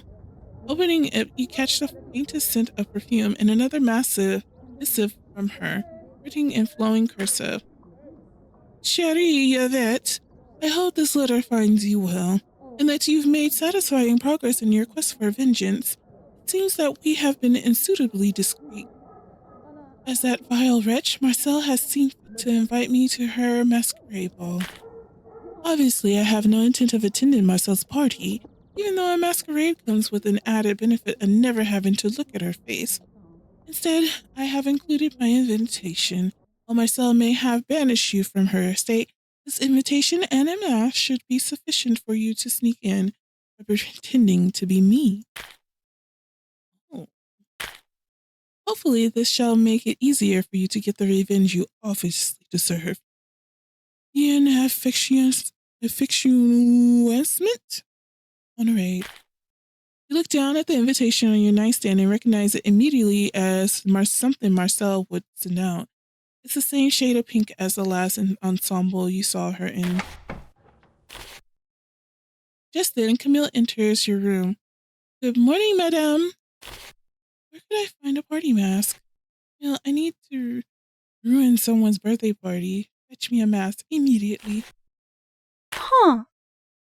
Camille pauses to think, rubbing the hem of her apron between her thumb and forefinger. I believe Monsieur Armand left behind a few masks when he departed. I'm sure one of them would be more than suitable. Masks themselves might be a little masculine, but perhaps that would make a fine contrast with your ensemble. Camille's not wrong. You could make that work. Besides, the main purpose of the mask will be to conceal your identity. It's settled then. You have an invitation, you have a mask. You have a birthday party that you just can't wait to ruin. When is it? Is it this day? Ho, ho, ho. Can I not go to this? I don't want to go to this anymore. Oh, man. I guess I have no choice. Let's wear something that's military.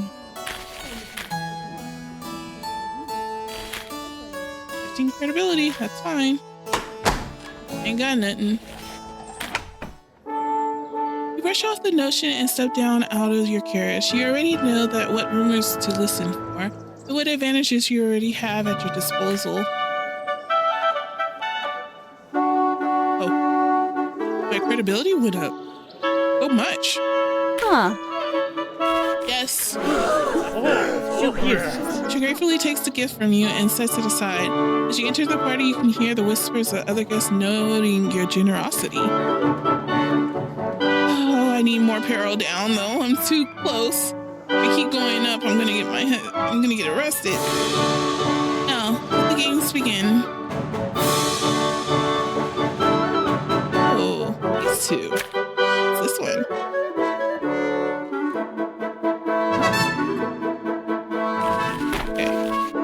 This fine gentleman here. Ooh. A gallant dragoon has enthralled a small crowd with adventurous stories of his childhood spent in the colonies. He seems to be quite the charming sort and likely bears further investigation. I don't want to gain any more peril, but I do want to be Alex. Military gossip, no. Cheekbone gossip, no. I kind of want to meet Alex. You stroll about the tent, giggling to yourself at the band's insistence on only playing marching tunes and other stoic airs. Some guests attempt to dance to it, awkwardly bobbing about like wooden toys in a bathtub. There's a small crowd in the corner of the tent. The audience is frozen in rapt attention, with their silence interrupted by bursts of laughter and fascinated gasps. Seeing nothing else worthy of your interest, you decide to investigate. Delicately, but persistently, you manage to push your way through the crowd to find a man wearing the uniform of a private at the center of it. His accent is slightly foreign, but his diction as as elegant as any nobleman's. His face is sincere and bright. As it turns out, this lodge I'd been throwing stones at was actually a caiman. The biggest lizard I'd ever seen leaped towards me, and with a scream, I ran as fast as my little legs would carry me. He says while miming a running motion with his fingers. Still, I was too small and the beast was too fast. It was but moments from devouring me whole when this slave sitting on a wall looks up from his lunch. Oh, he doesn't even move. He just yells to me, "Serpentine, little monsieur." So I did just that. Oh, yes. That caught me off guard. I forget. Although this is a fantasy, it's rooted in a little bit of history. And the Americas had slaves. And with many countries had slaves during this time. Anywho. As fast as I could, I started winding back and forth like a tiny little drunkard. And eventually the beast gave up the chase. Nevertheless, I didn't stop running until I got home. I assure you, on my honor, that I've never trusted a log ever since. The crowd erupts into peals of laughter and murmurs of approval. Isn't this man black? I'm sorry, he said slave. Maybe he's one of those illegitimate children like Belle was, but Belle's father actually legitimized her. You know what? I'm gonna watch Belle. After this, I'm gonna watch Belle. As they mutter amongst themselves, you notice an opportune lull in the conversation. I don't need no Carol. Cayman, did you grow up in the Americas? Oh-ho! Why, in fact, I did. A small farming town named Jerome and Saint Domingo. Okay, I got his favor. My father grew coffee there for a while before returning to France to reclaim his estate. I've been in Paris ever since. On the other side of the tent, someone important calls for a toast, which slowly turns into more of a speech. Everyone starts to drift in the direction of the rambling diatribe, compelled more by certain social graces than by actual interests. Well, everyone except you and a certain charismatic dragoon. Between you and me, I've been drinking toast all day. He whispers to you. To health, to glory, to honor, to his majesty, and every relation of his you can imagine. The last thing I need is another one. Ooh. One was chosen. If my lieutenant finds me tomorrow still deep in my cups, he'll have me trampled with my own horse. Can I do this one? Oh, easily credibility. Well, I got easily credibility.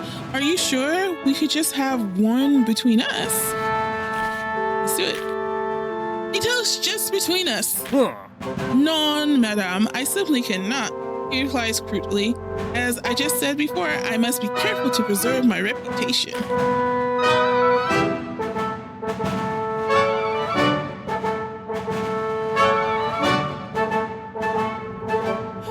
Why he give me that stank face? I'm just so mad. I feel like every time I choose the credibility choices, I always lose credibility. That's what I feel like what happens all the time. I feel like that happens every single time. And no need to give me no stank face, man. Oh, I'm so sorry. I just realized that I never introduced myself. He bows to you, formal and precise. Corporal Thomas Alexander Dumas of the Queen's Royal Dragoons at your service, madame. A pleasure to meet you, Untrustworthy de Cox. He smiles. It's a pleasure to meet you as well, madame. I love toast. Yeah, well, at least I got a favor of him, but I lost credibility. Out on another side of the tent, you see someone else in the uniform of the Queen's Royal Dragoons waving Corporal Dumas over. He sighs. My apologies, madame. It appears that I have some other businesses I need to attend to. Whether another bow as formal as the first, he leaves. In but a few moments, he already disappeared into the crowd. Oh my gosh, I am never gonna get a bow. It is so easy to lose credibility, but it's so easy to actually gain peril. Like, I am this close of getting arrested or beheaded. This close. Like, if I go to this one, what's gonna happen? Oh yes, this one keeps popping up all the time. Oh, now gain 10 peril. No, I would help you, lady, but I don't want to gain any more peril. Oh no, this one. And this was also cheap military gossip. This was revolutionary gossip. This is cheap military gossip. Might as well get that gossip on. As you stroll through the space between the tents, taking in the sun, you see a woman sitting alone and angrily sighing to herself. You decide to approach her after she sits listlessly in her seat for the 5th time. Yeah, Monsieur, merci. I was starting to think I'd become invisible, she says to herself when she notices you. Sacre bleu! You're Yvette Ducox, aren't you? She gasps as she looks you in the eye for the first time. It's almost unnerving how recognizable you've become. Well, at least you understand how it feels to be out of place. She sighs, this time less unhappily. My husband is a soldier who was recently transferred to Paris. I've followed him, of course, but now it means I'm in a city where I don't know anyone. I've met the other military wives, but they already know each other, and my every attempt at pleasantries is rebuffed. She looks down at the table and starts to shake. I'm just sick of this. I'm sick of parties where everyone only wants to talk about the army. I'm sick of haughty women who find every excuse to disregard me. I'm sick of other women acting like they're better than me because their husband outfits my husband. Nobody ever listens to me, but I'm sure listening to them, she says, rolling her eyes. Oh, what exactly do you hear when they ignore you? Oh, so many things. For example, did you know that? With a building excitement, she tells you of the latest goings-on and misbehaviors that have been bubbling up within the military's ranks. And honestly, it gets so much worse than that. Worse? Please tell me more. Before we continue, Yvette, I just want you to know that I know you're using me. Are you kidding me? However, I simply don't care at this point. What do you think of this? Oh, I must say it's been a pleasure, but I must be going, she says with a nod in your direction. One chance? Yvette. She leaves and you begin to review the party to see if there's anything you can do before the event comes to a close. No, let's go home. There's no point. I have no credibility. Every time I think I gain just a tad bit of credibility, and he's decreasing. You gotta be. Okay, anyways, the shocking military gossip. Okay, a captain in the Grande Royale was recently caught engaging in an utterly staggering number of extramarital affairs. Ooh, that's good gossip. Is he a vulgar cad or a romantic rouge? Ooh, the 18th of April. Do I want to explore? I'm gonna explore Paris. I got all the juicy tenderness that I need. Let's sell this gossip. You enter Pierre's office to find it more disorderly. Okay. I have been keenly checking the winds of the public, and if you can get me fresh gossip relevant to that faction in the next... Wait, which faction? Hold on. However, I am at a loss for such information. If you can get me fresh gossip relevant to that faction in the next 12 days, then I'll reward you with a great deal of credibility in addition to your regular finder's fee. Oh, he wants church gossip. Ooh. Oh, fantastic, madam. I just knew you were the perfect winner for the job, he replies with an exciting grin.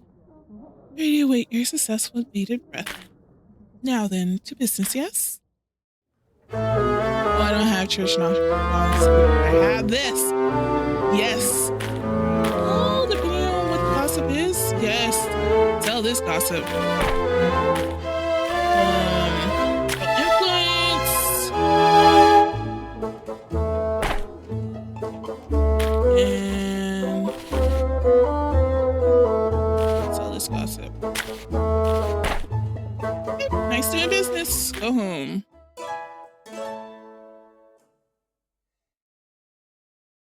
I feel like if I don't rest, I'm going to fall out.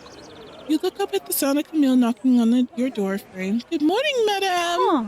The house rent is due today, as are my wages. Yep. Pay your rent and the servants.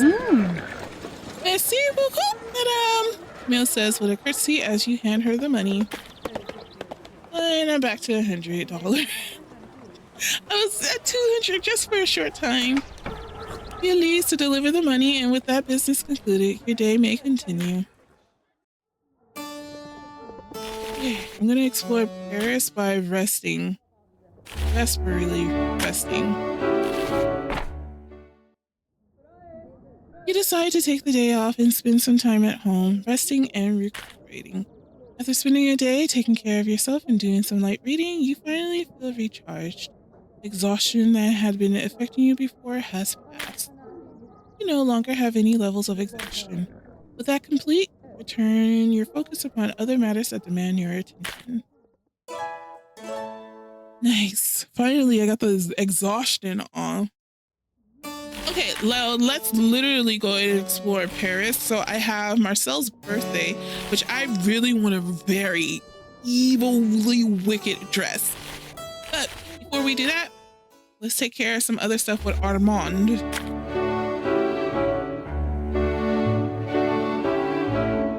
I'm not gonna gain any more peril, will I?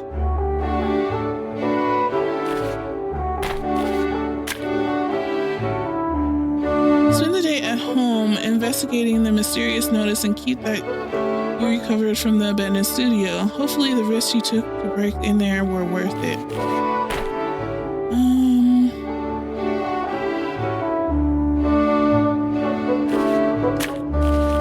Let's see this place. Evilly wicked.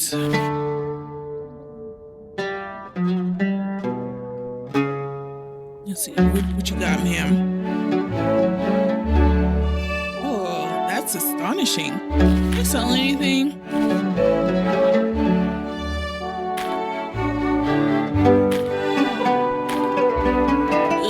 It's getting less. Can you sell this? I can't sell it.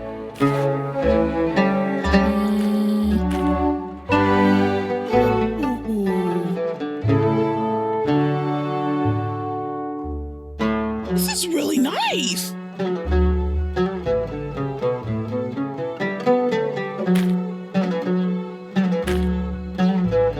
This is always lovely.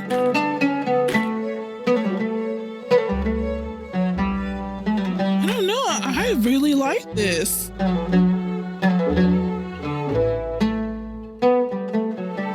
want to splurge. I really like this a lot.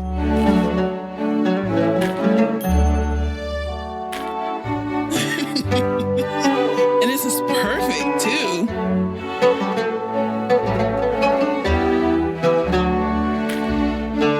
Let's do it. Yep. Gotta sell something though. That's military.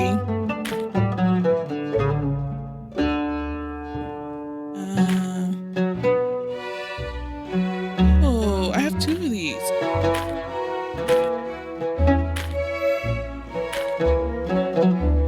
Which one? Let's sell this one.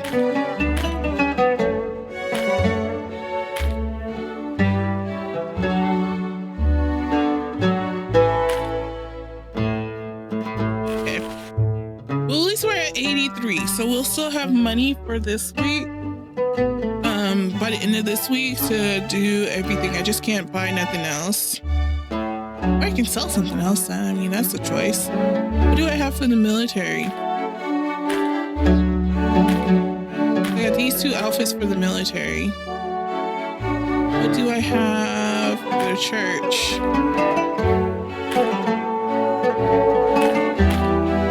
Okay, so I have this one new dress for the church. What do I have for the crown? This one. What do I have for the the revolution? That's what I meant.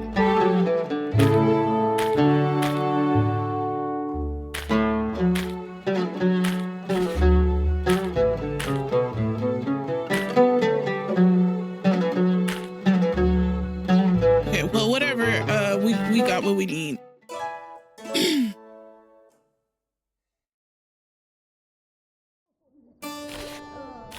All right, let's go ahead and explore Paris again.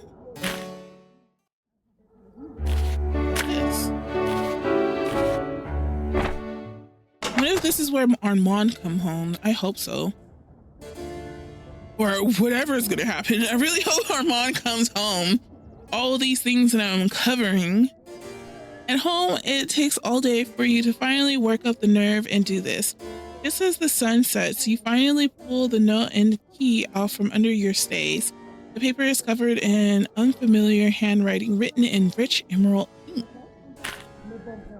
Cher Marmon, I will always appreciate your commitment to our cause, and I know France will be better for it.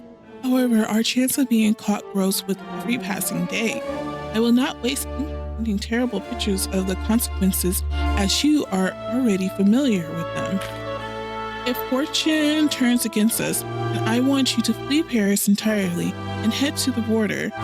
If you show them my ring, then my society sponsors will protect you. I know you objected to this idea before, but it's the only way for you to stay safe. To aid in this, I've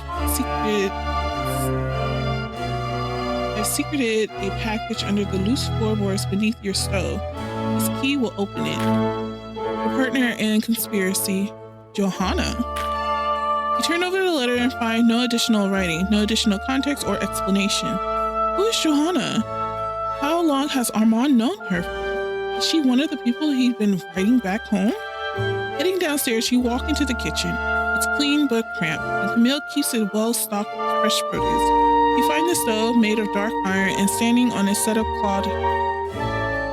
Alone, you on your hands, knees, you feel around until you find a set of loose floorboards. You pull up the floorboards and fish around in the dark until you find a small wooden box, held shut by a padlock. Open it with the key you found behind the painting. Inside the box, you find a magnetic compass, a map of Paris with notes concerning when the guards change at every one of the city gates, a signet ring, and a leather bag heavy with coins. The notes on the map will make it much easier to traverse the city without being noticed by the Guet Royale or by anyone else. Aha! You have lost quite a bit of peril. I wish it was a lot more. You look inside the bag. That's a lot of coins. You gained 100 livres. Yes. You look up from your sudden windfalls to see Camille standing in the doorway to the kitchen. Her eyes are darting between you and the box in confusion. I was just about to start making dinner, Camille says, pointing awkwardly at the stove. Camille, did you know about this? I just found a good sum of money and a note under the floorboards. Know about what? Camille asked, glancing between you and the bag of coins in your hands. Is that Monsieur Armand's? Why would he leave money in the house? For the first time since you met her, you feel like Camille might not be telling the truth. Madame, what's going on? Who is Joanna, and how well does she know Armand? Well, why did Armand actually leave the house? Every time I choose stuff like that, we both got lucky. That's what happened. I don't want to bribe her. Huh. I never asked anyone's names, madame. Camille emits, looking downcast. So many of Monsieur's Armand's guests valued their privacy that I wanted to give them a polite amount of space. However, Camille straightens up, tapping her fingers on her chin. There was a woman who came by more frequently than the other guests. She had brown hair and a scar on her chin. I think I remember her because she always wore a necklace with that prettiest emerald in the center of it. You know, emeralds are really pretty. Other gems are really, really strikingly beautiful. It's just for some reason diamonds became the #1 gem to actually be sought after. I mean, diamonds are gorgeous, don't get me wrong. They nice and glisten in the light and they're very pretty. But for me, I like color gems. I like emeralds, rubies, and most importantly, sapphires. Sapphires are probably my favorite. And then of course, then there's the amethyst, which is like my birthstone, which I absolutely think is so beautiful.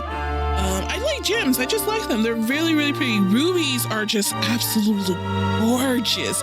It's like that striking red color. It just illuminates. It's so pretty. But anyways, you look down at the green ink. Use the right the note to Armand. Use to write the note to Armand. Okay. Is there a connection? Is there a connection? This is weird, or is it me? Anyways, that's all I can remember, madame. Now, if I may ask, can I have the kitchen to myself? I'd like to start making your dinner. Before you can ask any further questions, Camille ushers you out into the hallway. The door shuts quickly behind you, and all you can hear is the clattering of pots and pans as she starts furiously preparing food. You look over the signet ring that was included in the box. It's a finely made silver ring with a signet used for pressing seals in wax. You don't recognize the symbol on the ring, but the piece of jewelry itself looks very old. You're starting to wonder if this investigation will ever start answering more questions than it asks. Getting closer and closer to our grand affair. Let's explore Paris. Alright, nothing else that's relevant to the story as far as current objectives, leash. I'm having a hard time speaking. Why?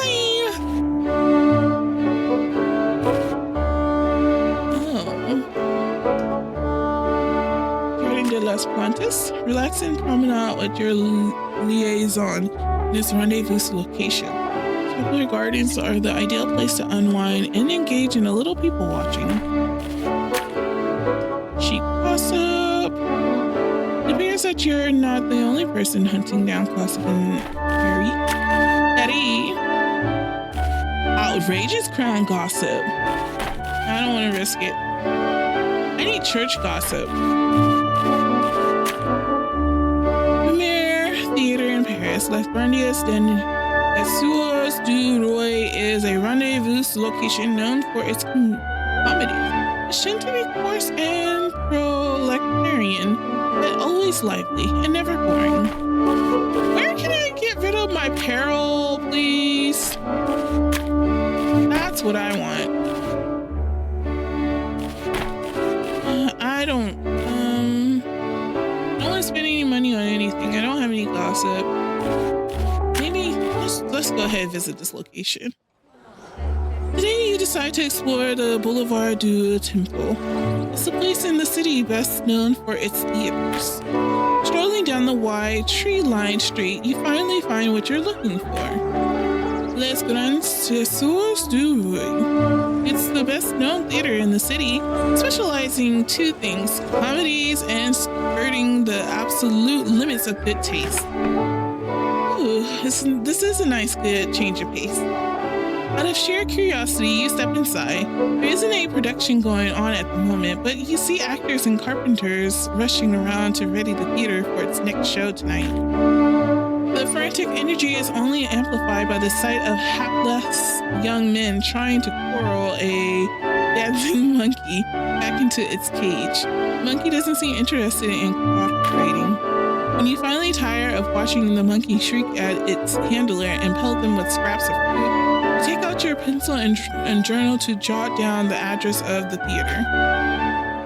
Los Grandes de Susturoy is now an available rendezvous location. The address noted down, you hurry home before the crowds start forming outside.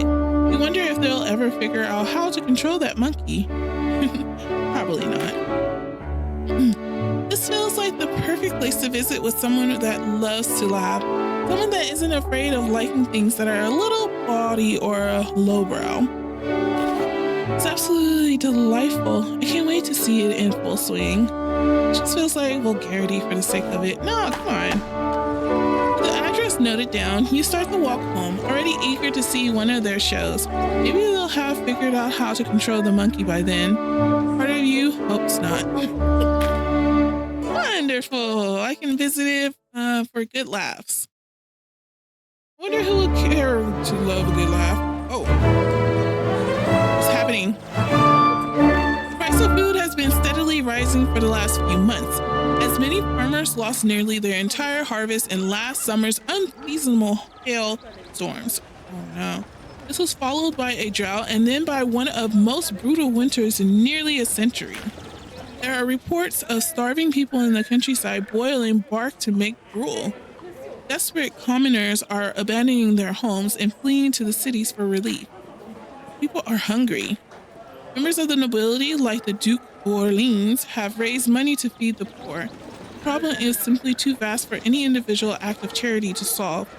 Finance Minister Necker has spent over 50 million livres importing grain from the rest of Europe. The famine persists.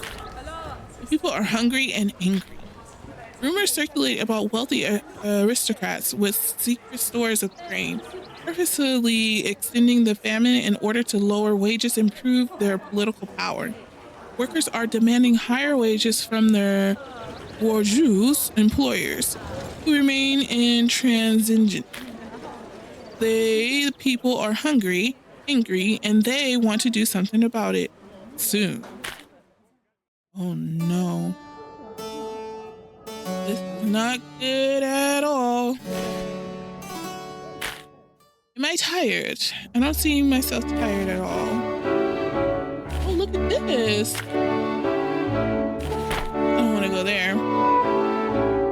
The Palace Royale, where you can get all sorts of Joshes. I am not speaking clearly. Alright, so I think what I'm gonna do, I think I'm going to go ahead and do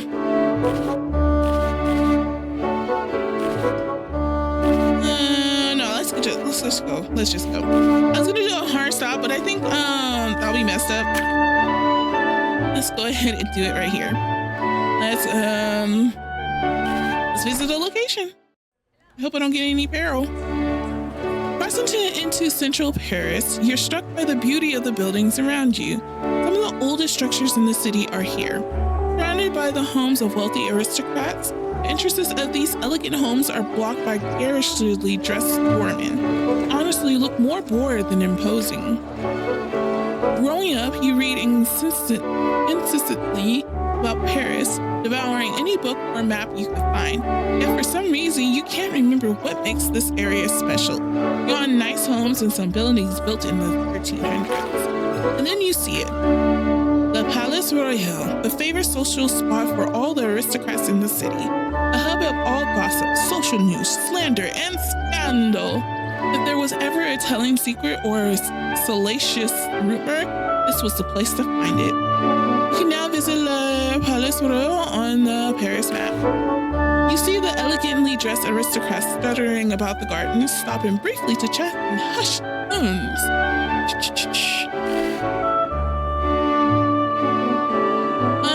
It's like being in a gold mine. Time to take the share now. Of course, without the benefit of a title or an introduction, you can't approach any of these people directly. However, there's nothing to stop you from overhearing things as you just pass by. on the absolute edge of conversation, you stroll about the square, pretending to be a traveler just admiring the apartments and gardens. After an hour or so, you manage to overhear something useful. Pierre will be very interested in this. You acquired some cheap revolution gossip. The socialites in the square are starting to filter out into their dinner appointments and other social commitments, and you decide to head home as well. This place could be truly valuable. I can't wait to see what I overhear next. Well, that was dull. At least I got something useful out of it. The walk home is short and uneventful, much like your time at Le Palais Royal.